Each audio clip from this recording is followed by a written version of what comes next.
ലോകരക്ഷകൻ്റെ മാതാവേ, ഞങ്ങളുടെ കുടുംബങ്ങളുടെ അയൽവാസികൾക്ക് വേണ്ടി പ്രാർത്ഥിക്കണമേ. ആമേൻ. സ്നേഹമുള്ളവരെ, സഖറിയായുടെ കീർത്തനം വിശുദ്ധ ലൂക്കായുടെ സുവിശേഷം 1-ാം അധ്യായം 67 മുതൽ 80 വരെയുള്ള തിരുവചനങ്ങളിലൂടെ നമ്മൾ വായിക്കുന്നു. ഇവിടെ നമ്മൾ ഒരു പിതാവിൻ്റെ സ്തുതിപ്പ് കേൾക്കുന്നു.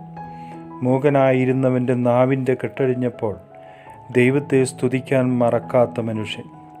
പരിശുദ്ധാത്മാവിനാൽ നിറഞ്ഞവനായിട്ടാണ് ഈ സ്തുതിപ്പ് നടത്തുന്നത്. വിശുദ്ധ യോഹന്നാൻ മാംദാനയുടെ അപ്പനും അമ്മയും ആത്മാവ് നിറഞ്ഞവരായി സ്തുതിക്കുന്നു. മകനും ആത്മാവ് നിറഞ്ഞവനായി മരുഭൂമിയിൽ ദൈവശബ്ദമായി നടന്നു, കർത്താവിന് വഴിയൊരുക്കുവാൻ. പ്രിയപ്പെട്ടവരെ, ഈ കീർത്തനം വായിക്കുമ്പോൾ ഈ പിതാവ് ദൈവത്തെ സ്തുതിക്കുന്നത് പഴയ നിയമ ഭാഗങ്ങളിലെ ദൈവത്തിൻ്റെ പ്രവൃത്തികളെ അനുസ്മരിച്ചുകൊണ്ടാണ്. അതിനുശേഷം തൻ്റെ കുടുംബത്തിൽ ദൈവം നൽകിയ മകൻ ദൈവാനുഗ്രഹം തന്നെയാണ് എന്ന് പിതാവ് തിരിച്ചറിയുന്നു.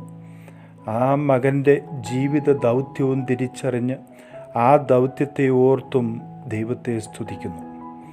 ഇതുപോലെ നമ്മുടെ കുടുംബങ്ങളിൽ ഒന്ന് സംഭവിച്ചിരുന്നു എങ്കിൽ എന്ന് ചിന്തിക്കുകയായിരുന്നു.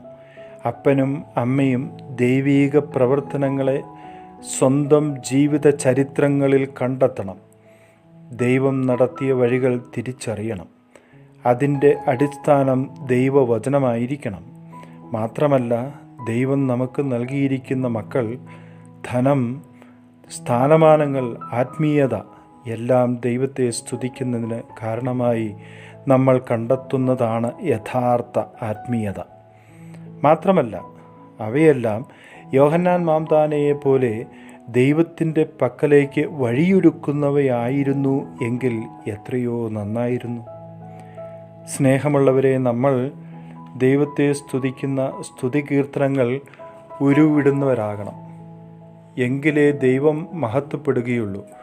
നമ്മുടെ മക്കൾ ദൈവവഴി അറിയുകയും ചെയ്യുകയുള്ളൂ. നമുക്ക് മക്കളെ ദൈവത്തിൻ്റെ ശബ്ദമായി വളർത്താം, ദൈവത്തിൻ്റെ കരങ്ങളായി വളർത്താം, ദൈവത്തിൻ്റെ കാതുകളും കണ്ണുകളുമായി വളർത്താം. അവർക്ക് ദൈവത്തിൻ്റെ ഹൃദയവും മനസ്സുമുണ്ടാകട്ടെ. ദൈവപാദങ്ങളിൽ ദൈവവഴിയെ അവർ സഞ്ചരിക്കട്ടെ. അവർ ഈ കാലഘട്ടത്തിൻ്റെ യോഹന്നാൻ മാംദാനമാരായി തീരട്ടെ. നമുക്ക് പ്രാർത്ഥിക്കാം. നമ്മുടെ കർത്താവ് യേശു മിശിഹായുടെ കൃപയും പിതാവായ ദൈവത്തിൻ്റെ സ്നേഹവും പരിശുദ്ധാത്മാവിൻ്റെ സഹവാസവും നാം എല്ലാവരോടും കൂടി ഉണ്ടായിരിക്കട്ടെ, ഇപ്പോഴും എപ്പോഴും എന്നേക്കും.